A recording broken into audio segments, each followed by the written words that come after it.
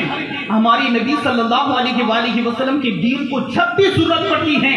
وہ ابو طالب کا اکیلا گھر ہے۔ جب بھی ہمارے نبی کے دین کو ضرورت ہوتی ہے سب سے پہلے خون کا نذرانہ پیش کرنے کے لیے اگر کسی کا گھر آگے آتا ہے تو ابو طالب کا گھر آگے نظر آتا ہے۔ اس لیے ہمارے نبی صلی اللہ علیہ وآلہ وسلم کے نواسے سیدنا حضرت امام علی مقام امام حسین نے اپنے ساتھ لوگوں کو لے جانے کا ارادہ فرمایا تو کن کو لے جانا چاہا؟ امام علی مقام نے ابو طالب کے 3 بیٹے ہیں، ایک کا نام علی مرتضیٰ ہے، دوسرے کا نام حضرت عقیل ہے، تیسرے کا نام حضرت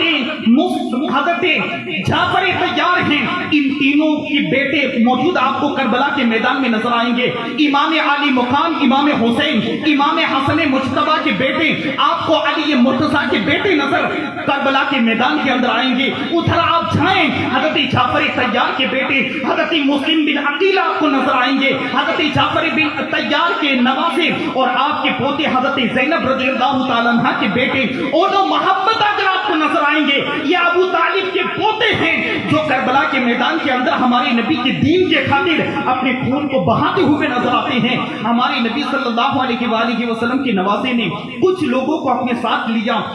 اس کے بعد آپ مدینہ کو چھوڑ کر کے نکلنے لگے۔ ادھر گھر کے اندر ایک امام علی مقام امام حسین کی بڑی بیٹی بھی ہیں، اس کا نام فاطمہ صغرا ہے۔ یہ بخار ان کو آیا ہوا تھا اور اس قدر بخار آیا تھا کہ اس بخار کی وجہ سے آپ صحیح طریقے سے کھڑی بھی نہیں ہو پا رہی تھی، لیکن بابا سے کہا کہ امام میرے ابا حضور مجھے بھی آپ اپنے ساتھ لے کر چلیں، اس لیے کہ میں مدینہ کے اندر آپ کے بغیر کیا کروں گی، یہاں رہ کر میں کیا کروں گی، کس طرح میرے دین گزریں گے، کس طرح میری راتیں کٹیں گی، اے امام مجھے بھی آپ اپنے ساتھ لے کر چلیں۔ امام علی مقام نے اپنی بیٹی فاطمہ صغرا کو دلاسا دیا اور کہا کہ بیٹی تمہیں بخار ہیں، تم راستہ طے نہیں کر پاؤ گی، تم سفر نہیں کر پاؤ گی، بیٹی تم مدینہ کے اندر رہو، جب تمہیں صحیح ہو جاؤ گی، جب تمہیں شفا مل جائے گی اس کے بعد میں تمہارے بھائی علی اکبر کو بھیجوں گا، وہ تمہیں لے کر کے مکہ چلا آئے گا۔ لیکن حضرت فاطمہ صغرا کب ماننے والی تھی؟ سیدہ فاطمہ صغرا کہنے لگی، یہ امام حسین کی بیٹی ہیں، کہنے لگی ابا حضور اگر آپ کو میرے سفر کے اندر تکلیف میں پڑنے کا ڈر ہے میں آپ کو تکلیف نہ دوں گی، اگر کھانا کم پڑے گا تو آپ کی بیٹی فاطمہ صبر کر لے گی، آپ سے کھانا بھی طلب نہیں کرے گی، میرا بھائی علی اصغر ہے یہ بڑا مجھ سے مانوس ہے، جب بھی اس کو کھلانے کی بات ہوگی، جب بھی اس کو کسی چیز کی ضرورت ہوگی آپ کی بیٹی فاطمہ آپ کے بیٹے علی اصغر کی ساری ضرورتوں کو پورا کر دے گی، آپ مجھے ساتھ میں لے کر چلیں۔ اس کے بعد سیدہ فاطمہ صغرا نے کہا کہ ابا حضور دیکھو میں چل بھی سکتی ہوں، لیکن جب چلنے کے لیے آپ کھڑی ہوئی ہیں 2 قدم آگے بڑھی ہیں، کمزوری کی وجہ سے آپ گر گئی، بے ہوش ہو گئی۔ حضرت سکینہ نے کہا ابا حضور فاطمہ صغرا سے ملاقات کرنا چاہتی ہوں، اس کو ہوش کے اندر لائیں۔ امام علی مقام امام حسین نے اس کے اوپر پانی کے چھینٹوں کو ڈالا اور اس کے بعد جب حضرت فاطمہ صغرا کو ہوش آیا حضرت سکینہ نے ملا، اس کے بعد حضرت علی اصغر چونکہ اس وقت صرف 10 دنوں کے حضرت علی اصغر تھے، جب امام علی مقام مدینہ چھوڑ کر کے نکلنے والے تھے حضرت علی اصغر کی عمر مبارک 10 دن کی تھی۔ اس کے بعد جب حضرت فاطمہ صغرا کی گود میں علی اصغر کو دیا جانے لگا تو حضرت فاطمہ صغرا پیچھے ہٹ گئی اور کہنے لگی کہ مجھے بڑا بخار ہے، میرا بھائی مجھے نہ دیا جائے، اس لیے کہ میرا بھائی بڑا نازک ہے، بڑا نرم ہے، کہیں میرا بخار کی وجہ سے میرے بھائی کو تکلیف نہ ہو، مجھے نہ دیا جائے، مجھے جب پھر موقع ملے گا میں اپنے بھائی کو رماؤں گی بھی، میں اپنے بھائی کو کھلاؤں گی بھی، یہ سارے کام میں بعد میں کروں گی، لیکن میرا بھائی علی اصغر مجھے نہ دیا جائے۔ اس کے بعد امام علی مقام امام حسین نے اپنے قافلے والوں کو تیار کیا، ادھر ابھی اندھیرا ہی ہے، ابھی اجالا ہوا بھی نہیں ہے، صبح کے وقت اجالا پھیلنے سے پہلے امام علی مقام اپنے گھر والوں کو لے کر قریب 82 لوگوں کو لے کر آپ مدینہ منورہ سے باہر نکلے ہیں۔ نکلنا کیا تھا یار، مدینہ چھوڑنا ویسا کوئی معمولی کام نہیں ہے، کتنا سخت کام ہے۔ اگر کوئی 7 دن کے لیے جاتا ہے، اگر کوئی عمرہ کرنے کے لیے 8 دن کے لیے مدینہ کے اندر رہ لیتا ہے، ہم نے تو بڑے بڑے لوگوں کو بھی دیکھا ہے جب مدینہ منورہ کے اندر سرکار کی سنہری جھالیوں کے سامنے جاتے ہیں ان سے رہا نہیں جاتا ہے، ان کی آنکھیں اشک بار ہوتی ہوئی نظر آتی ہیں، ان کی آنکھیں آنسو بہاتی ہوئی نظر آتی ہے۔ ارے سرکار کی سنہری جھالیوں کے سامنے کھڑا ہونا یہ جب انسان برداشت نہیں کر سکتا ہے تو مدینہ چھوڑ کر کے جانا کیسے برداشت کر سکتا ہے؟ ہم نے حضرت امام مالک کو بھی دیکھا ہے، امام مالک کا عالم یہ ہے، آپ جب مدینہ منورہ کے اندر ہوتے ہیں آپ کھانا کھاتے نہیں ہیں بلکہ صرف پانی پیتے ہیں، اور جب آپ کو بھوک ستاتی ہے تو آپ پانی کے اندر آٹا پگھول کر کے اسے پی لیتے ہیں۔ کسی نے پوچھا کہ امام مالک آپ کی اس طرح کام کرنے کی وجہ کیا ہے؟ امام مالک کہنے لگے مجھے ڈر یہ ہے کہ اگر میں روٹی کھاؤں گا یا کوئی خوراک کھاؤں گا اس کی وجہ سے مجھے حاجت اصلیہ کی ضرورت پڑے گی، اس حاجت اصلیہ کے لیے مجھے مدینہ سے باہر جانا ہوگا، میں مدینہ سے دوری اختیار نہیں کر سکتا ہوں، اس لیے اس طرح پانی کے اندر آٹا پگھول کر کے پی لیتا ہوں تاکہ مجھے حاجت اصلیہ نہ لگے، اور جتنا وقت میرا زیادہ گزرے میں مدینہ منورہ کے اندر اپنی زندگی کے ایام اور زندگی کے شب و روز زیادہ گزارنا چاہتا ہوں۔ امام علی مقام امام حسین رضی اللہ تعالیٰ عنہ اس مدینہ منورہ کو چھوڑ کر کے نکلنے لگے، جس مدینہ کی گلیوں کے اندر آپ نے اپنا بچپن بھی گزارا ہے، جن مدینہ کی گلیوں کے اندر آپ نے ان کے اندر جوانی کو بھی گزارا ہے، لڑکپن بھی آپ نے اسی میں گزارا، جس میں سیدہ فاطمہ زہرا کی بھی یادیں ہیں، امام علی مقام کے ساتھ ہمارے نبی کی بھی یادیں موجود ہیں، یہ کیسے بلایا جا سکتا ہے؟ لیکن ایک ذمہ داری دوسری بھی نبھانی تھی امام علی مقام کو، ایک وعدہ بھی پورا کرنا تھا، اس وعدے کی خاطر آپ نے مدینہ منورہ چھوڑ دیا، لیکن پھر پلٹ کر کے آپ نبی پاک صلی اللہ علیہ وآلہ وسلم کے روزے کی طرف نگاہ اٹھاتے ہیں اور کہیں آقا حضور کا دیدار ہو جائے۔ امام علی مقام اور آپ کے قافلے والے پلٹ کر کے دیکھتے ہیں، لیکن قافلہ دھیرے دھیرے آگے بڑھتا رہا، آہستہ آہستہ مدینہ منورہ اوچل ہونے لگا، دھول چھانے لگی۔ ادھر امام علی مقام کا اس 82 لوگوں کا قافلہ مدینہ منورہ کو چھوڑ کر کے مکہ معظمہ کی طرف عازم ارادہ ہو گیا ہے، مدینہ منورہ چھوڑ کر کے مکہ معظمہ کی طرف جا رہا ہے۔ آہستہ آہستہ جب آگے بڑھ رہے تھے تو قریب یہ 28 رجب المرجب کو امام علی مقام نے مدینہ چھوڑا تھا، اور آپ 3 شعبان المعظم کو مکہ معظمہ پہنچے تھے۔ یہ کل قریب 6 دن کا فاصلہ تھا، 6 دن آپ سفر کرتے ہوئے مکہ معظمہ کی طرف جا رہے تھے۔ بیچ راستے کے اندر آپ کو حضرت عبداللہ ابن موتی نام کا ایک شخص ملا، یہ اہل بیت اعظام اور سیدوں سے بے انتہا پیار کرنے والا تھا۔ اس نے آ کر کے جب امام علی مقام امام حسین کو دیکھا تو کہنے لگا کہ اے امام، ہم نے آپ کے نانا آقا حضور کے بڑے معجزات کو سنا ہے کہ نبی پاک کا یہ معجزہ ہے کہ آقا جب کھارے کنویں کے اندر اپنا لعاب ڈال دیتے ہیں تو وہ کھارا کنواں بھی میٹھا ہو جاتا ہے۔ اے امام، ہمارے یہاں بھی ایک کنواں ہے اور پورے گاؤں کے لیے وہ اکیلا کنواں ہے جس کے اندر سے لوگ پانی کو نکالتے ہیں، لیکن آج یہ عنقریب کے اندر کچھ عرصے سے یہ کنواں سوکھا ہوا ہے، اس کے اندر کھارا پانی ہو چکا ہے، ہمارے گاؤں والے بڑے پریشان ہیں۔ امام، آپ کوئی ایسا کام کریں تاکہ ہماری گاؤں والوں کے لیے آسانی ہو جائے۔ امام علی مقام کو اس کنویں کے قریب لے جایا گیا، امام علی مقام نے اپنا لعاب نکالا، تھوک نکالا، کنویں کے اندر ڈال دیا۔ وہ عبداللہ ابن مطیع کہتا ہے پہلے تو ہمارا حال یہ تھا کہ جب بھی ہم کنویں کے اندر سے پانی نکالنے کے لیے ڈول ڈالتے تھے تو بڑی مشکل سے آدھا ڈول پانی نکلا کرتا تھا۔ امام علی مقام کا لعاب دیا کیا تھا؟ اس کے بعد ہم نے کنویں کے اندر دیکھا، کنویں کے کنارے تک پانی پہنچ چکا تھا، اور جب ہم اس کنویں سے پانی پینے لگے، جس طرح شہد میٹھا ہوتا ہے امام پاک کے لعاب بننے کی وجہ سے اس کنویں کا پانی بھی اتنا میٹھا ہو گیا ہے۔ اور اس سے میں بتانا بھی یہ چاہتا ہوں، کوئی یہ نہ سمجھے کہ امام عالی مقام کو کربلا کے میدان میں پانی ملا نہیں تھا، امام پاک امام حسین کو پانی ملا نہیں تھا، یہ نہ سمجھے یہ امام پاک کا وہاں امتحان تھا، ورنہ یہاں میدان کربلا سے پہلے، یہاں مکہ معظمہ پہنچنے سے پہلے جو امام سوکھے ہوئے کنویں کو پانی سے لبالب بھر سکتے ہیں، وہ امام کربلا کے میدان کے اندر سے بھی پانی کو نکال سکتے ہیں۔ امام عالی مقام امام حسین عبداللہ بن مطیع کے پاس سے نکلے، 6 دن آپ سفر کرتے ہوئے مدینہ منورہ سے مکہ معظمہ پہنچے۔ جیسے ہی مکہ معظمہ کے اندر پتہ چلا، ادھر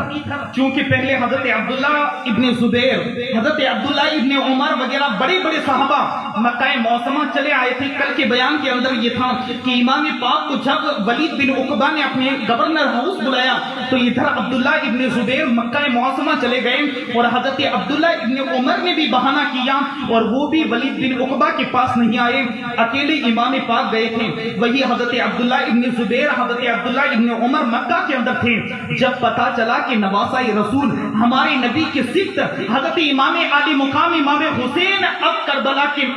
اب مکہ معظمہ کی طرف آ رہے ہیں، تو ان لوگوں نے آپ کا والہانہ استقبال کیا، بے حد ایسا عزتوں ایسا تکریم کی کہ جس طرح کی عزت پہلے کسی کی نہیں کی گئی ہوگی۔ حضرت عبداللہ ابن زبیر اور بڑے بڑے صحابہ نے آپ کا استقبال کیا۔ ادھر امام پاک امام حسین مکہ معظمہ کے اندر داخل ہوئے۔ ادھر ملک شام کے اندر یزید کو پتہ چل گیا کہ ولید بن عقبہ نے امام حسین سے بیعت نہیں لے سکا ہے، تو ادھر یزید نے اپنا ایک خط لکھا اور مدینہ کے گورنر ولید بن عقبہ کی طرف روانہ کیا، اور ولید بن عقبہ سے کہا کہ تم اگر یہ ذمہ داری پوری نہیں کر سکے ہو تو پھر تم مدینہ کے گورنر نہ رہو، بلکہ تمہیں معزول کیا جاتا ہے، اور تمہاری جگہ پر عمر بن سعید نام کا ایک دوسرا شخص کو مدینہ کا گورنر بنایا جاتا ہے، اور وہاں تمہارے لیے کمشنر کا درجہ، مدینہ منورہ کے اندر پولیس کا جو کمشنر ہوتا ہے اس کا درجہ یزید نے ایک عمر بن زبیر نام کے شخص کو بھیجا اور کہا کہ تم مدینہ کے اندر جا کر کے پوری فوج کو سنبھالو، اور امام حسین جہاں کہیں پر بھی مدینہ سے نکلے ہوں وہیں پر ان کو روک کر کے بیعت لو، اگر امام بیعت کر لے تو ٹھیک ہے، اور اگر بیعت نہ کرے تو جہاں پر بھی ملے ان کو وہیں پر قتل کر دو۔ ادھر عمر بن زبیر اپنے سپاہیوں کو لے کر مدینہ منورہ کے اندر ہیں۔ جب پتا چلا کہ امام پاک امام حسین مدینہ منورہ کو چھوڑ کر کے مکہ پہنچ گئے تو عمر بن زبیر نے 2000 کا لشکر تیار کیا اور مکہ معظمہ کی طرف امام پاک کو روکنے کے لیے بھیجا۔ ادھر امام پاک مکہ معظمہ پہنچ گئے تو 2000 کا لشکر بھی امام پاک کو پکڑنے کے لیے مکہ معظمہ پہنچا۔ ان لوگوں نے پہلے خط لکھا اور حضرت عبداللہ ابن زبیر کی طرف روانہ کیا اور کہا کہ عبداللہ، ہم چاہتے یہ ہیں کہ آپ اپنے ساتھ امام حسین اور عبداللہ ابن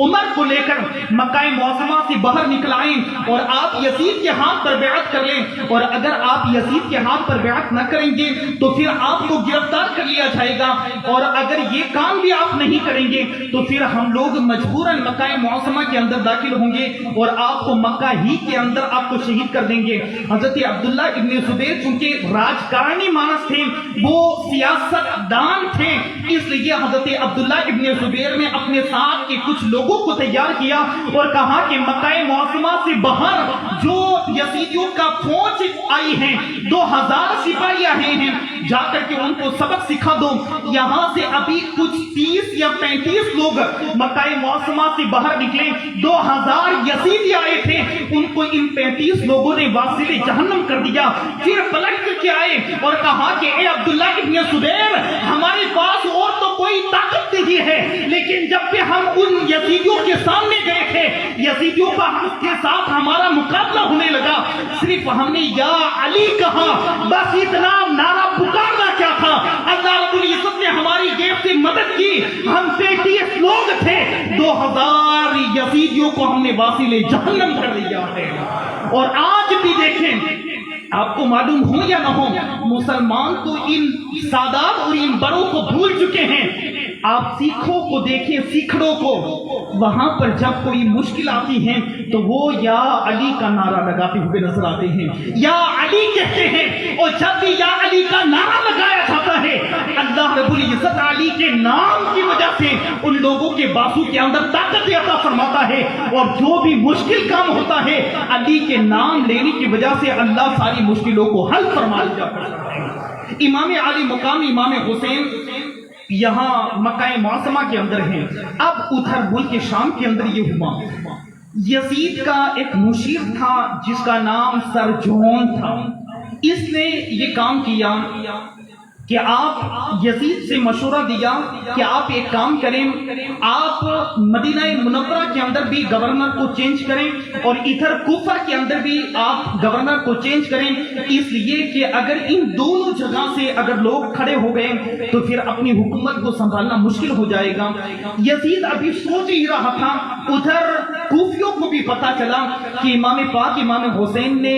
یزید کے بیعت کرنے سے انکار کر دیا ہے اور آپ مدینہ کو چھوڑ کر کے مکہ معظمہ چلے آئے، تو کوفہ والوں نے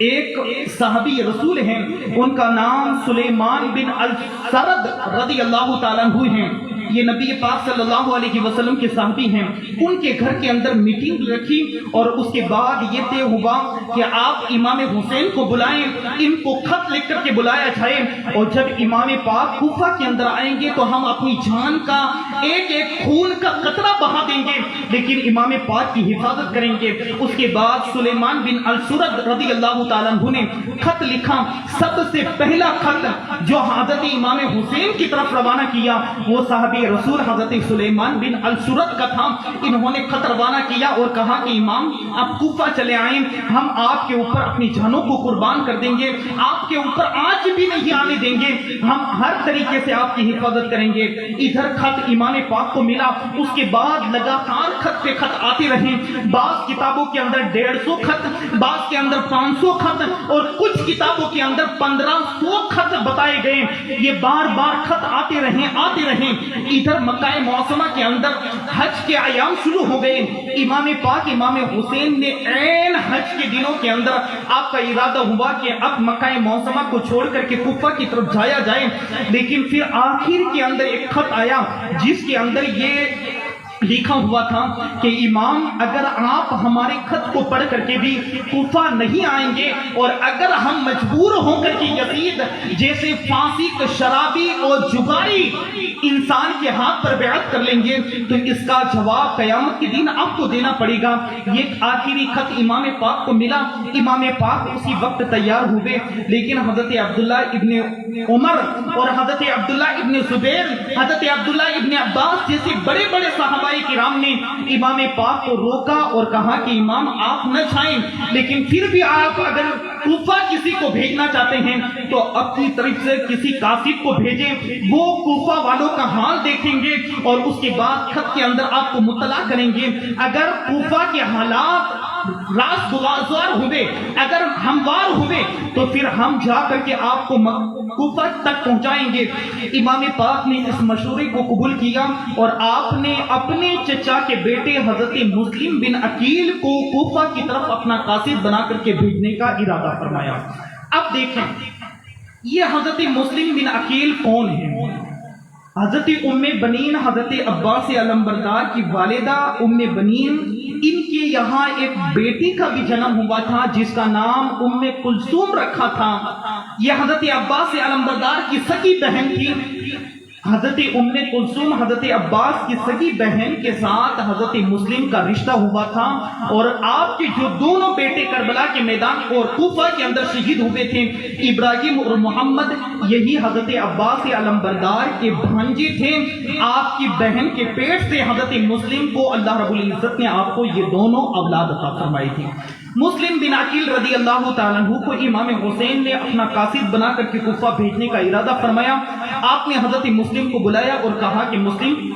میں چاہتا ہوں کہ تم کوفہ جاؤ اور کوفہ کے حالات کو دیکھو کہ کوفہ کے اندر کیا معاملہ ہے۔ حضرت مسلم تیار ہوئے اور آپ نے پورا سفر کا سارا سامان باندھا، فجر کی نماز پڑھی اور نماز کے بعد آپ جانے لگے تو حضرت مسلم بن عقیل کے دونوں بیٹے، ایک کا نام محمد ہے، دوسرے کا نام ابراہیم ہے، یہ دونوں حضرت مسلم کے سامنے آ گئے اور کہنے لگے ابا حضور ہمیں بھی آپ اپنے ساتھ میں لے کر جائیں، ہم یہاں پر رہنا نہیں چاہتے۔ حضرت امام مسلم نے کہا کہ بیٹو تم جانتے ہو کہ راستہ طویل ہے، راستے کے اندر بڑی مشکلیں ہوتی ہیں، راستے کے اندر بڑی پریشانیاں ہوتی ہیں، تم راستہ طے نہیں کر پاؤ گے، میں کچھ دنوں کے لیے کوفہ جاتا ہوں پھر پلٹ کر کے آ جاؤں گا، اس کے بعد تمہیں ساتھ میں لے کر جاؤں گا۔ لیکن دونوں بیٹے اصرار کرنے لگے اور کہنے لگے اے ابا حضور ہم آپ ہی کے ساتھ جائیں گے، ہم کسی اور کے ساتھ نہ جائیں گے۔ امام مسلم نے ان دونوں بیٹوں کو تیار کیا، آپ نے کچھ سامان باندھا، مشکزے کے اندر پانی بھرا اور اس کے بعد دونوں بیٹوں کے لیے گھوڑوں کو تیار کیا۔ یہ تینوں کا قافلہ چھوٹا سا لے کر آگے بڑھے، امام مسلم بن عقیل آگے بڑھے، لیکن حضرت امام مسلم بن عقیل کو راستے کا علم نہیں تھا۔ اس کو البدایہ والنہایہ کے اندر لکھا ہے حضرت امام مسلم راستہ نہیں جانتے تھے، اس لیے آگے بڑھے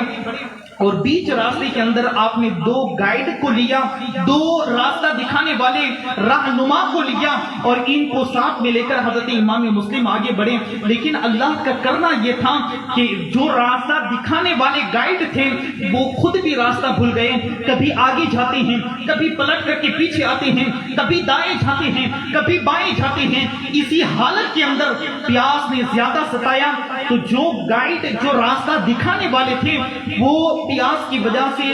شہید ہو گئے۔ دونوں جب شہید ہو گئے اس کے بعد حضرت مسلم چونکہ دونوں بیٹے زندہ تھے اور کوئی یہ نہ سوچے کہ جو بڑے تھے راستہ دکھانے والے وہ شہید ہو گئے اور امام مسلم کی چھوٹے چھوٹے دو بچے کیسے زندہ ہو گئے، تو پھر کہنا پڑے گا کہ یہ اللہ کی منشا تھی۔ اللہ نے جس کو چاہا کہ کوفہ تک پہنچائے تو ان کے لیے بچے ہو کر کے بھی ان کو کوفہ تک پہنچنے کا انتظام کر دیا، اور اللہ نے جن کے لیے چاہا کہ وہ کوفہ تک نہ جائیں تو بڑے بڑے ہو کر کے پیاس کی وجہ سے ان کو راستے کے اندر شہادت ہو جاتی ہے۔ پھر امام مسلم رضی اللہ تعالیٰ عنہ اپنے دونوں بچوں کو لے کر کے کوفہ کے اندر داخل ہو گئے راستہ طے کرتے ہوئے۔ جب کوفہ کے اندر پہنچے تو سب سے پہلے آپ نے مختار کے گھر کے اندر، مختار سقفی کے گھر کے اندر آپ نے اتارا رکھا، آپ وہاں پر آپ نے اترے۔ اس کے بعد دیکھا پہلے دن ہی امام مسلم کے ہاتھ پر امام حسین کے نام پر ان کوفیوں نے پہلے دن کے اندر 18,000 لوگوں نے حضرت امام مسلم کے ہاتھ پر بیعت کر لیا تھا۔ 18,000 لوگوں نے بیعت کر لی۔ امام مسلم رضی اللہ تعالیٰ عنہ جب کسی راستے کے اوپر چلتے تھے تو آپ تھے، آپ کا گھوڑا جو جس راستے کے اوپر چلتا گھوڑے کا جہاں قدم بھی پڑتا تھا کوفہ کے لوگ اس گھوڑے کے پاؤں لگنے کی دھول کو بھی اٹھا کر کے کبھی اپنی چہرے کے اوپر ملتے تھے، کبھی اپنے سر کے اوپر ڈالتے، اس طرح ادب و احترام کرتے۔ اور جہاں پر بھی حضرت امام مسلم کے بیٹوں کے اتارنے کی بات ہوتی یہ کوفہ والے اپنے کندھوں کے اوپر سوار کر کے امام مسلم کے بیٹوں کو گھمایا کرتے تھے۔ یہ اس طرح کا ادب و احترام دیکھا گیا۔ جب حضرت امام مسلم نے یہ دیکھا کہ یہ کوفہ والے تو اپنی بات پر صحیح اترنے والے ہیں، امام عالی مقام کے اوپر اپنا خون بہانا چاہتے ہیں، امام مسلم نے دوسرے دن امام حسین رضی اللہ تعالیٰ عنہ کے نام پر خط لکھ دیا اور کہا کہ امام آپ جتنی بھی جلدی ہو سکے آپ کوفہ چلے آئیں، اس لیے کہ کوفہ والوں کے دلوں کے اندر بے حد آپ کا پیار ہے، بے حد آپ کی محبتیں ہیں، آپ سے جتنی بھی جلدی ہو سکے آپ مکہ کو چھوڑ کر کے کوفہ چلے آئیں۔ اور یہاں کوفہ کا جو گورنر تھے ان کا نام نعمان بن بشیر ہے۔ یہ نعمان بن بشیر کون ہیں؟ جب نبی پاک صلی اللہ علیہ وآلہ وسلم کے ساتھ مکہ والوں نے ہجرت کر کے مکہ کو چھوڑ کر کے مدینہ کے اندر تشریف لے گئے تو سب سے پہلے مکہ والے جو مہاجر تھے اور مدینہ کے اندر جس بچے نے سب سے پہلے جنم لیا تھا وہ یہی حضرت نعمان بن بشیر تھے، جن کے لیے ہمارے نبی نے دعا بھی فرمائی تھی اور ہمارے نبی نے ان کو صحابیت کا درجہ بھی عطا فرمایا تھا۔ نعمان بن بشیر اس وقت کوفہ کے گورنر تھے۔ آپ آپ نے جب دیکھا کہ امام مسلم امام حسین کی طرف سے آئے ہیں تو آپ نے بھی کوئی روک نہ لگائی، بلکہ آپ خود بھی ان کا ادب و احترام کرتے رہیں، آپ خود بھی ان کے اوپر اپنی جان قربان کرنے کے لیے تیار رہیں۔ ادھر حضرت نعمان بن بشیر امام مسلم کا ساتھ دیتے رہیں، ادھر یزید کے دربار کے اندر سرجون نے پھر حضرت امام مسلم کے خلاف یزید کو تیار کیا اور کہا کہ ایک کام کریں، جس طرح آپ نے مدینہ کے اندر گورنر کو بدل دیا ہے اسی طرح آپ کوفہ کے گورنر کو بھی بدل دیں، اس لیے کہ کوفہ کا گورنر جو نعمان بن بشیر ہیں یہ بھی امام حسین اور امام مسلم کے ساتھ کھڑے ہو گئے ہیں، آپ یہ کام کریں کہ ان کو بھی بدل دیں۔ یزید نے سوچ کر کے کہا کہ پھر کوفہ کے اندر کس کو گورنر بنایا جائے اور نعمان بن بشیر کو ہٹا کر کے کس کو گورنر بنایا جائے، تو سرجون چونکہ عیسائی تھا وہ کہنے لگا کہ آپ یہ کام کریں، بصرہ کا اس وقت جو حاکم اور گورنر ہے وہ عبید اللہ ابن زیاد ہیں، آپ اس کو بصرہ چھڑوا کر کے کوفہ بھیجوا دیں، اس لیے کہ سب سے بڑا ظالم اگر میری نظر میں سرجون کہتا ہے کہ سب سے بڑا اگر کسی کو میں نے ظالم دیکھا ہے تو وہ عبید اللہ ابن زیاد کو دیکھا ہے، جب یہ کوفہ کے اندر جائے گا تو سارا کوفے کا حالات بدل جائیں گے، اس لیے آپ عبید اللہ بن زیاد کو کوفہ کا گورنر متعین کریں۔ ادھر یزید نے خط لکھ کر کے بصرہ خط بھیج دیا اور کہا کہ عبید اللہ بن زیاد میں تمہیں چاہتا ہوں کہ تم میری نظر کے اندر بڑھ جاؤ، جس طرح تم نے بصرہ کو سنبھالا ہے اسی طرح تم کوفہ کو بھی سنبھالو، اس طرح دو راجیہ تمہارے پاس ہو جائیں، جیسے آج یو پی کے لیے بھی ہوتا ہے کہ یو پی سے اب راجستھان کے اندر بھی مانگ ہوتی ہے کہ یہاں پر بھی ہمیں وہی چاہیے، اسی طرح کا ظلم عبید اللہ بن زیاد جس طرح کا بصرہ میں کرتا تھا اس طرح اب کوفہ کے اندر بھی یزید کروانا چاہتا تھا۔ اس نے خط لکھ کر کے عبید اللہ بن زیاد کی طرف روانہ کیا اور کہا کہ عبید اللہ تم بصرہ کے بھی حاکم رہو گے، تم کوفہ کے بھی حاکم رہو گے، اور یہاں بصرہ چھوڑ کر کے تم کوفہ چلے جاؤ اور وہاں امام مسلم آئے ہوئے ہیں، امام مسلم کا کام بھی تمام کرو اور امام حسین کا جو ساتھ دینے والے ہیں ان کا کام بھی تمام کرو۔ عبید اللہ بن زیاد کو جب خط پہنچا تو عبید اللہ نے اپنے بھائی کو بصرہ کا حاکم بنایا، اس نے کچھ اپنی ساتھ سپاہیوں کو لیا اور اس کے بعد وہ کوفہ کی طرف آنے لگا۔ اب یہاں امام مسلم چونکہ عزت اتنی تھی، وقار اتنا تھا، آپ کی عزت اتنی کی جاتی تھی، آپ جس بھی گھر کے اندر جانا چاہتی تھیں بے جھجک چلے جاتے اور ہر ایک گھر والا امام مسلم کا اس طرح ادب کرتا تھا۔ دھیرے دھیرے وقت گزرتا رہا، ادھر عبید اللہ بن زیاد جو مکہ سے کوفہ کی طرف آنے والا راستہ تھا اس راستے کے اوپر آ گیا، اس نے حجازی کپڑے پہنے، جس طرح عرب والے کپڑے پہنتے ہی اس طرح کا کپڑے پہنے، اپنے چہرے کے اوپر نقاب ڈالا، کچھ سپاہیوں کو ساتھ میں لیا اور مکہ سے کوفہ والے راستے پر آ گیا اور کوفہ والے راستے پر ہو کر کے مکہ کے راستے سے کوفہ میں داخل ہونے لگا۔ اب یہاں کوفہ والوں کو پتا تھا کہ امام پاک امام حسین آنے والے ہیں، ان لوگوں نے عبید اللہ بن زیاد کو امام پاک سمجھ کر کے والہانہ محبت کے ساتھ استقبال کیا۔ عبید اللہ بن زیاد کے چہرے کے اوپر نقاب پڑا ہوا تھا، یہ گھوڑے کے اوپر سوار ہو کر کے آگے بڑھتا رہا، کوفہ کے لوگ اس کا استقبال کرتے رہے۔ دھیرے دھیرے یہ آگے بڑھتا ہوا گورنر ہاؤس پہنچا اور وہاں جا کر کے دروازے کو دستک دی۔ نعمان بن بشیر نے جب دروازے کو کھولا تو عبید اللہ بن زیاد نے کہا کہ میں یزید کی طرف سے گورنر بنا کر کے یہاں بھیجا گیا ہوں، تم معزول کر دیے گئے ہو، اب یہاں کے تم گورنر نہیں رہے ہو، یہاں کوفہ کی اب اگر کوئی ڈار کو سنبھالے گا، اگر یہاں کوفہ کو اگر کوئی سنبھالے گا تو میں سنبھالنے والا ہوں۔ یہ کہہ کر کے حضرت نعمان بن بشیر کو ہٹا دیا اور کوفہ کا گورنر عبید اللہ بن زیاد خود بن گیا۔ اب یہاں امام مسلم اس وقت حضرت ہانی بن عروہ رضی اللہ تعالیٰ عنہ کے گھر کے اندر تھے۔ یہ ہانی بن عروہ بھی نبی پاک کے صحابی ہیں، ان کے گھر کے اندر رہتے تھے۔